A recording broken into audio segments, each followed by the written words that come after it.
LF Wild Night. We're excited to be here. Thank you for being a part of it. We welcome you to it. I want to just lift a couple of thoughts to us with us as we think about our Greater Thrive theme and the power of the it factor. And I want to express this to us this evening in a very succinct way. I'm going to only have time to lift 2 or 3 things in our hearing that I think is going, each of them will bless your life. As we do that, I want to remind us that when God created you, He'd already figured you out.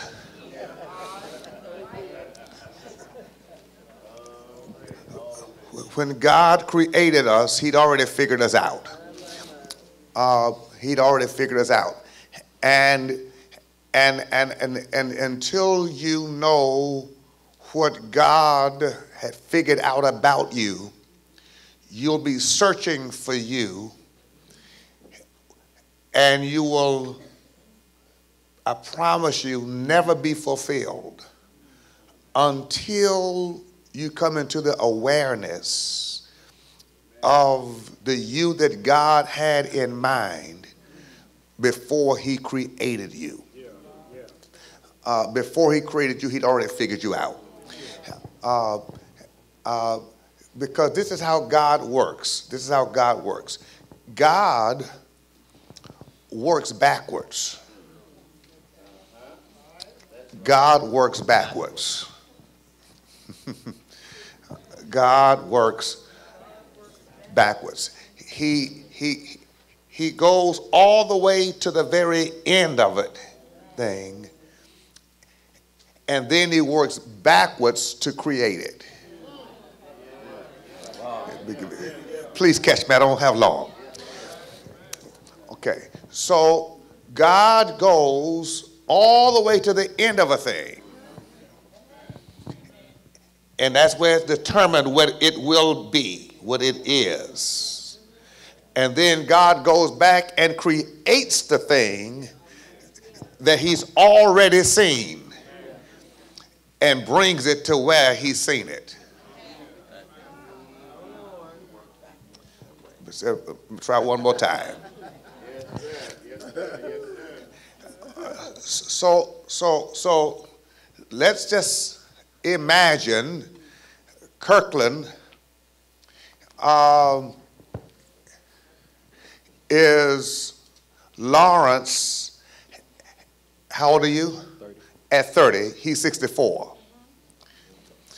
And let's, Keith, imagine that Keith is Lawrence at 10.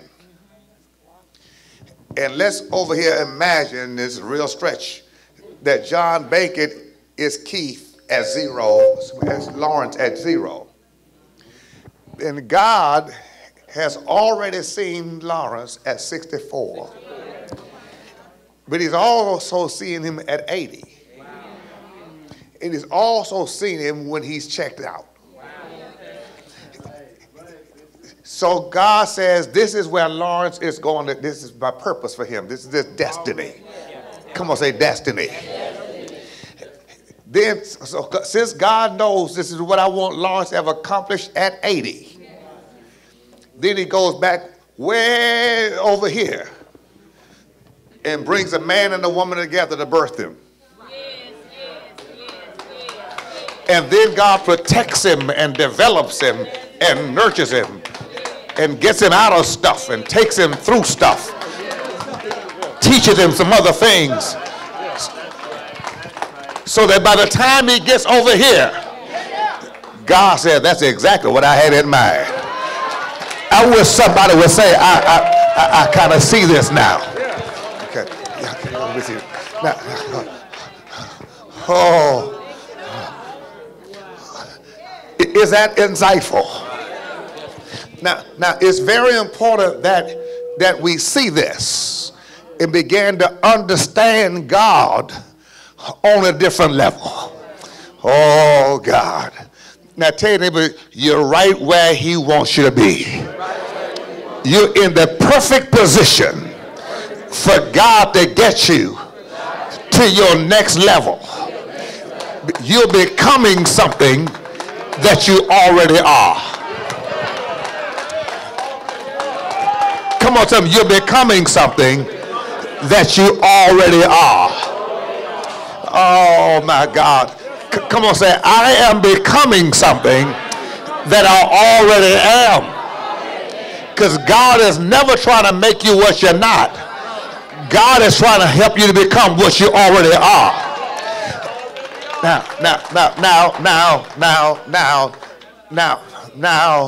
Now, I'm going to the scripture in just a minute. Don't get uptight with me. God is always working to help you become what you already are. And since he's the only one who's seen what that is, nobody else can tell you what you are.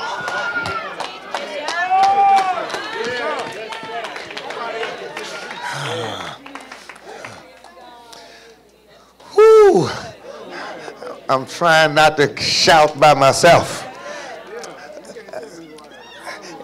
You see, the thing that I'm trying to get over tonight is that you're not excited enough yet about who you are. One of the biggest issues we have is you are not excited enough about who you are. That's what's missing. I know what's wrong with you. You're not excited about who you are. Yes. Oh God, you are so underimpressed with yourself, and that is because you don't know who you are. And the reason you don't know who you are is because you've been listening to the wrong people tell you. Nobody else can tell you who you are but the manufacturer.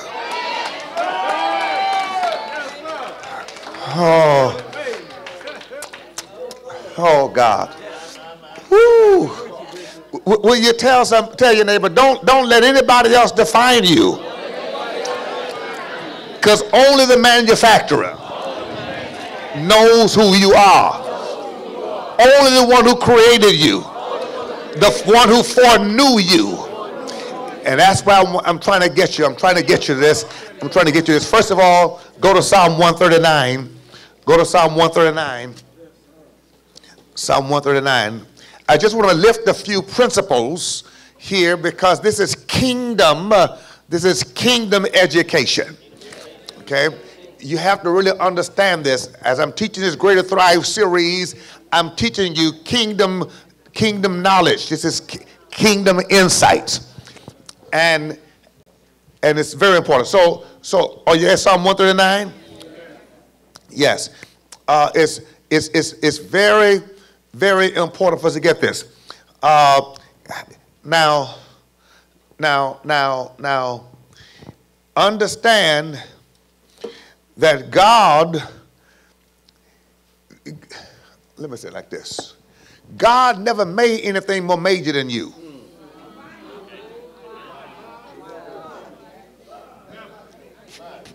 Come on, write it down. God has never made anything more major than I am.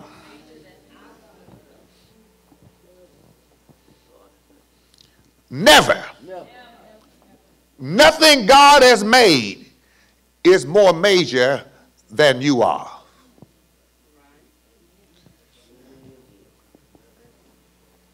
Whew.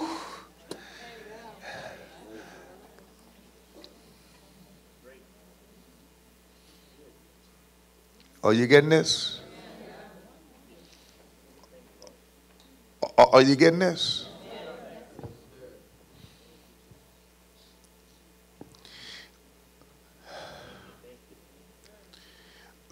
Look with me at verse 13. For you formed my inward parts. You wove me in my mother's womb, I will give thanks to you, for I am fearfully and wonderfully made. Wonderful are your works, and my soul knows it very well. My frame was not hidden from you when I was made in secret and skillfully wrought in the depths of the earth. Your eyes have seen my unformed substance, and in your book were all written the days that were ordained for me, when as yet there was not one of them. Oh, I just gave you the illustration. I want you to understand, God has not made anything more major than me. Come on, say, God has not made anything more major than me. Now put the emphasis on me. Yes, yes, yes, yes. God has not made anything more major than me.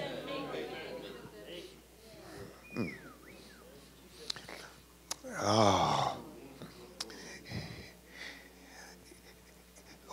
You formed my inward parts, wove me together in my mother's womb. Listen to the language. Listen to the language. It's so detailed. It's so particular. It's hands-on. It's divine ingenuity. God wove me together in my mother's womb. Have you ever watched someone knitting? And the one who's working it has a pattern already in mind. And the hands are performing what the mind has already imagined. We say to but there's nothing mistaken about me. Come on, tell me, there's nothing accidental. That's nothing coincidental. There's nothing general about me. I'm custom made. I am a custom design. There's nothing thrown together here. Everything about me was done with oh, God. He built me according to his specs. Oh.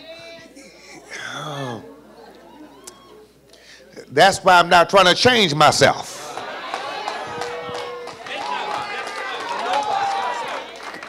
Oh, God.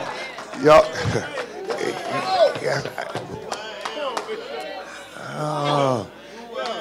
I'm fearfully and wonderfully made. That word fearfully in the Hebrew and the Greek literally means to be extra careful. To be extra careful. Fearfully and wonderfully. It means that God, he was so careful to make sure he didn't make a mistake. It's fearfully.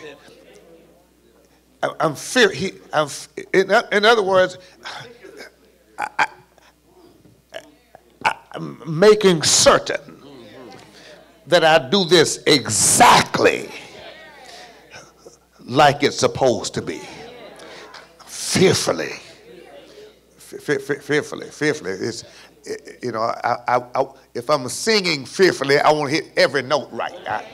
I can't be flat nor sharp. I've got to be right on top of the note. Fearfully. I'm not just singing, you know, just to sing. I'm careful because I'm reading the music score. And I want to hit every note exactly the way the sheet of music prescribes. If I'm an artist, I want to paint this exactly right. The color, the blend, the tone, the texture has to be exactly as prescribed. Fearfully so. Fearfully so. This is not an assembly line product. This is hand built. Oh God.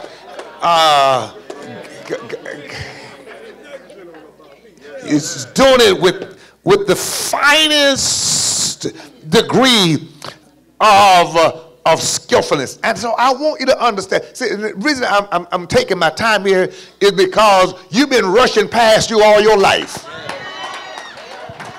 You've been rushing past you all of your life. You've been in the presence of the greatest thing God ever made every day, and you didn't celebrate it.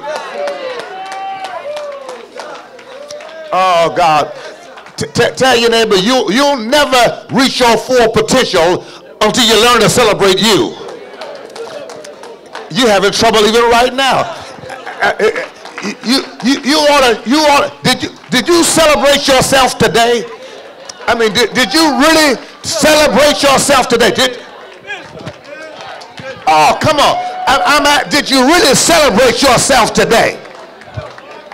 What's literally amazing is we make more fuss, more noise, throw a bigger party over something you bought, over something you can drive, over something you can wear than you do about yourself. How do you celebrate the dress more than you celebrate the dress wearer? How do you celebrate the car more than you celebrate the driver of the car? Oh, come on. How do you celebrate the house that you live in more than you celebrate the one in the house?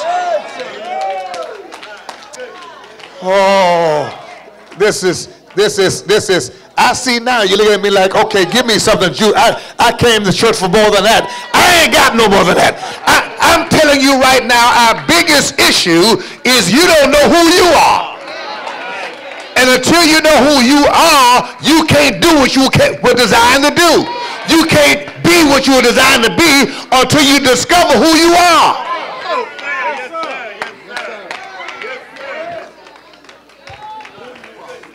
And that's why you settle. That's why your plans are average. That's why your goals are average. That's why your hopes are average. That's why you're so nonchalant and lackadaisical. That's because you don't really know who you are. Because your self-perception is based on everybody else's opinion but the manufacturer.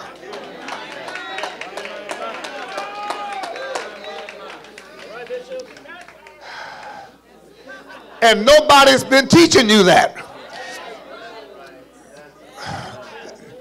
Tell them you need to take a course in you.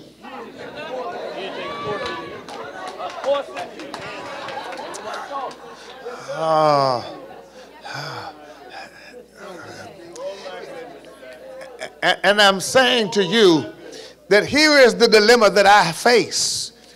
Is I'm teaching you like you already know who you are. I'm trying to lead you to do things that you cannot do because you don't know who you are yet. You don't even think you're worthy or capable of doing what we're talking about doing because you grossly have underestimated who you are based on self-perception that's derived from the opinions of the uninformed. That's why your it factor can't work for you. Because you don't even know what your it factor is. You don't know who you are.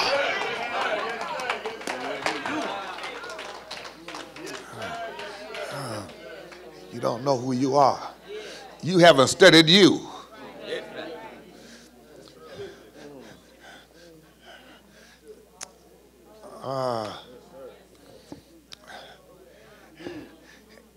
Can I tell you what I believe? I believe on a frequent basis, God looks at us and says, that's not it. I believe God looks at us and says, she doesn't get it. He really doesn't understand. He just doesn't understand, does he? I believe God is looking at your life right now saying, Jesus, that's not it. Why are you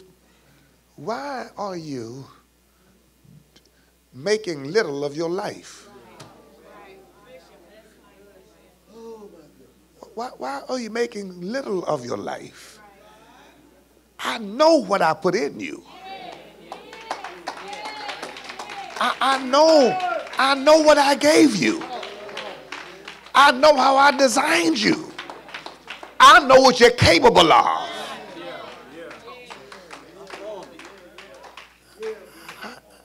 I did that. And you are really underdoing it because you have an opinion of yourself that's not based on the manufacturer's knowledge.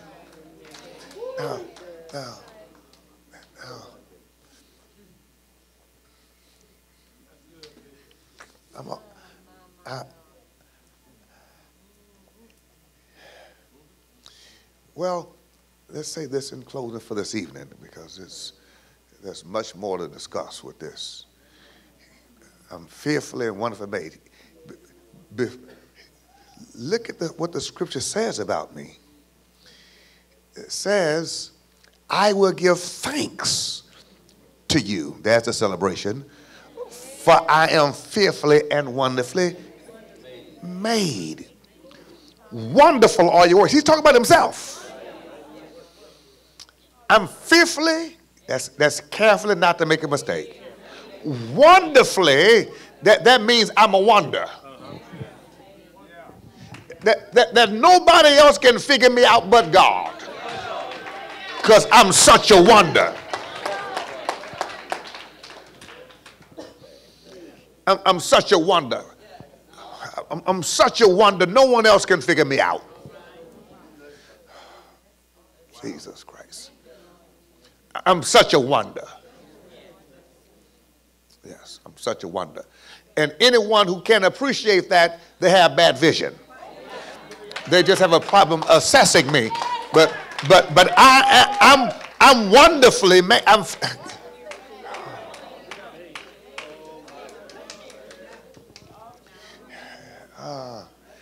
Anybody who gets a part of me gets a prize.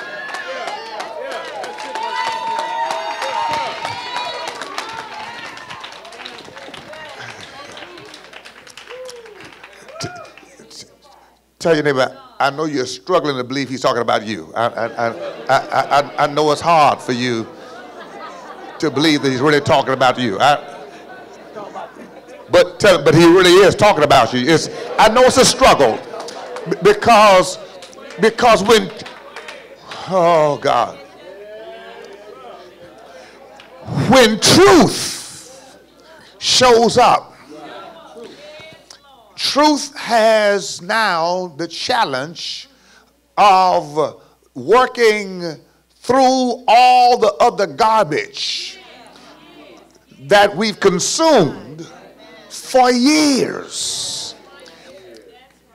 And so the garbage that we've heard for years that we believe to be truth, you see, has shaped our belief system about ourselves. So you have a belief system about yourself because you've heard this information about you for all these years. And it now resides in your subconscious mind, which the Bible calls your heart. Your heart. Okay? All right, so there are different stages of the mind. There is the conscious mind and the subconscious mind. Now your conscious mind is where you make reactions from. So when you woke up this morning, it was cold, your conscious mind put on a coat.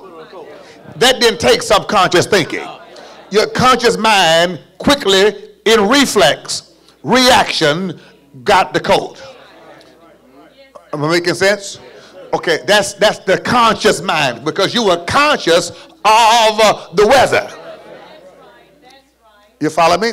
Okay. The conscious mind is where facts are quickly processed. Facts are quickly processed. Okay. All right. Now, your subconscious mind forms your belief system. That's where your convictions are. Okay. So when the Bible says, as a man thinketh in his heart, he's talking about your subconscious mind. You see? Oh, God. And your subconscious mind, your heart, that's where the truth is anchored, or information is stored that shapes your entire belief system. You see? That's why you don't become the sermon you just heard one time. Okay. Listen, you become the truth you've heard over and over and over and over and over again till it forms a belief system. And that belief system then informs your conscious mind. Don't decide to do that because I know better. So when I really know who I really am, and somebody starts treating me like I'm not that, my heart level, my subconscious mind says, don't go for that. You know you better than that.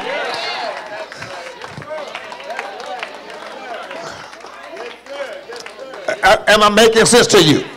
All right. So if you haven't been taught every day, every month, every year of your life how amazing you are, and that's why you allow somebody to treat you average.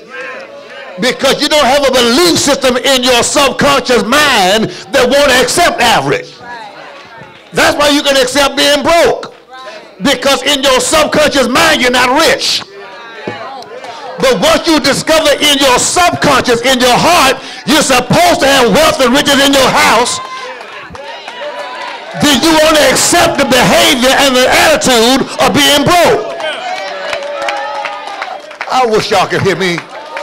Oh, my God. Okay, I'm done for this evening. I got to get out of here. My time is far spent. Listen, I'm just trying to say to you, sisters and brothers,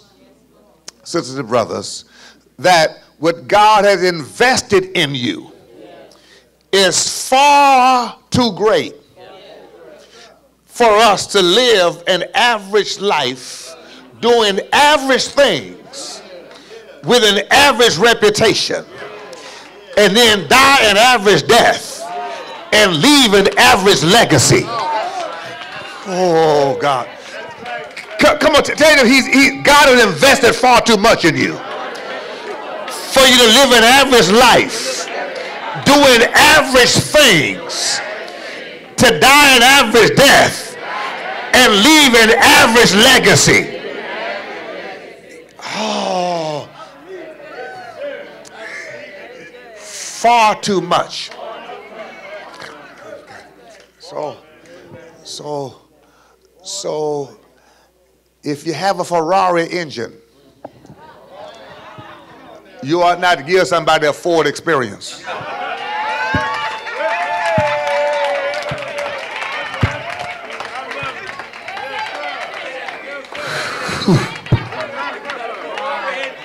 Will you tell your neighbor, if you have a Ferrari engine,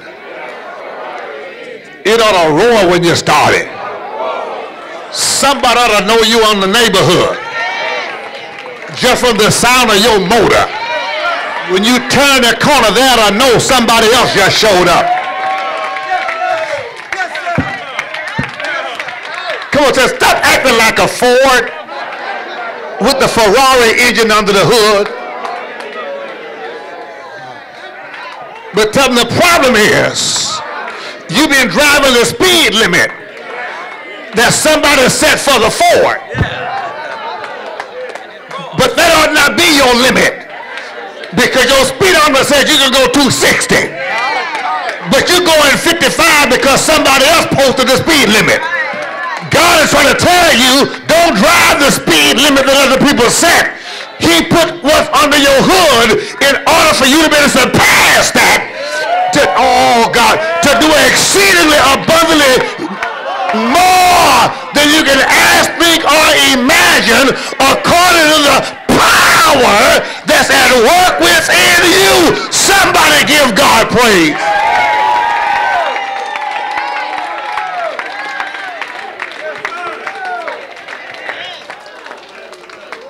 Glory to God.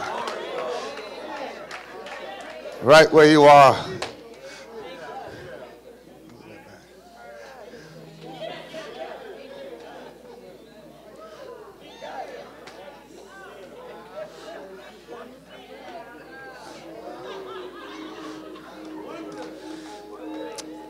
If this word has blessed you tonight,